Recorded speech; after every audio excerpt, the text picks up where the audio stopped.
the healing at the pool on the Sabbath. After this, there was a feast of the Jews, and Jesus went up to Jerusalem. Now there is in Jerusalem by the sheep gate a pool in Aramaic called Bethesda, which is 5 roofed colonnades. In these lay a multitude of invalids, blind, lame, and paralyzed. One man was there who had been an invalid for 38 years. When Jesus saw him lying there and knew that he had already been there a long time, he said to him, "Do you want to be healed?" The sick man answered him, "Sir, I have no one to put me into the pool when the water is stirred up, and while I am going another steps down before me." Jesus said to him, "Get up, take up your bed, and walk." And at once the man was healed, and he took up his bed and walked. Now that day was the Sabbath, so the Jews said to the man who had been healed, "It is the Sabbath, and it is not lawful for you to take up your bed." But he answered them, "The man who healed me, that man said to me, 'Take up your bed and walk.'" They asked him, "Who is the man who said to you, 'Take up your bed and walk'?" Now the man who had been healed did not know who it was, for Jesus had withdrawn, as there was a crowd in the place. Afterward Jesus found him in the temple and said to him, "See, you are well. Sin no more, that nothing worse may happen to you." The man went away and told the Jews that it was Jesus who had healed him.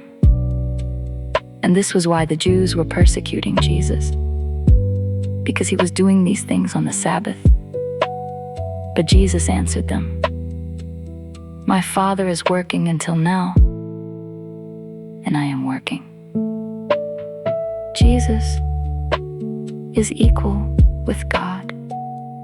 This was why the Jews were seeking all the more to kill him, because not only was he breaking the Sabbath, but he was even calling God his own Father, making himself equal with God. The authority of the Son. So Jesus said to them, "Truly, truly, I say to you, the Son can do nothing of his own accord, but only what he sees the Father doing. For whatever the Father does, that the Son does likewise. For the Father loves the Son and shows him all that he himself is doing.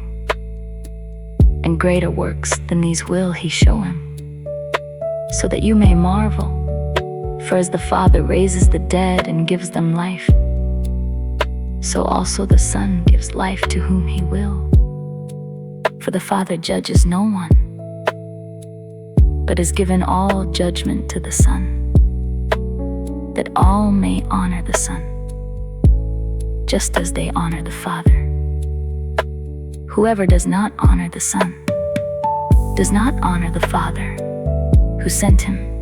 Truly, truly, I say to you, whoever hears my word and believes him who sent me has eternal life.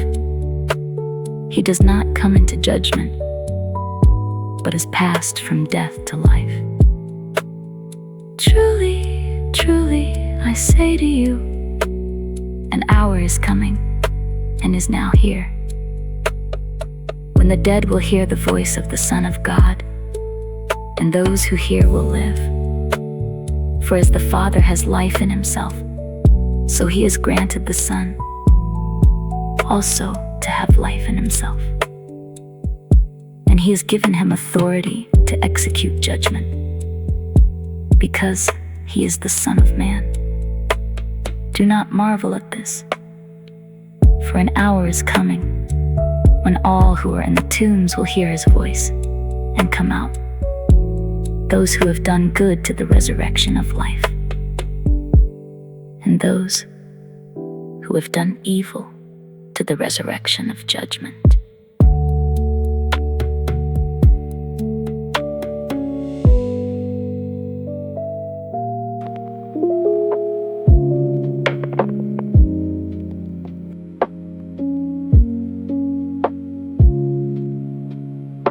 witnesses to Jesus.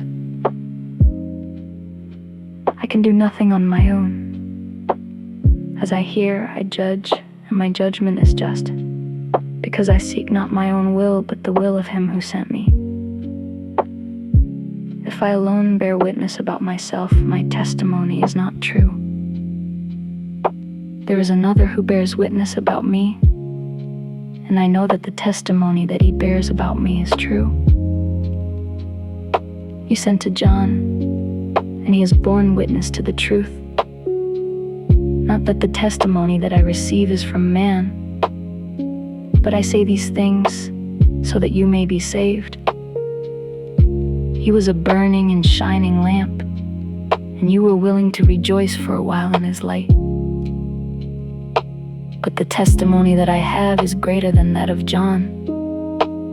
For the works that the Father has given me to accomplish, the very works that I am doing, bear witness about me, that the Father has sent me. And the Father who sent me has himself borne witness about me. His voice you have never heard, his form you have never seen, and you do not have his word abiding in you, for you do not believe the one whom he has sent. You search the scriptures because you think that in them you have eternal life, and it is they that bear witness about me. Yet you refuse to come to me that you may have life. I do not receive glory from people, but I know that you do not have the love of God within you.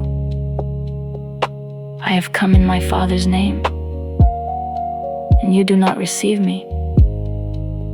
If another comes in his own name, you will receive him.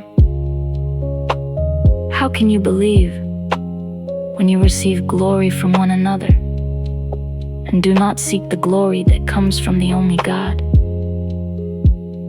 Do not think that I will accuse you to the Father. There is one who accuses you, Moses, on whom you have set your hope. For if you believe me, for he wrote of me. But if you do not believe his writings, how will you believe my words?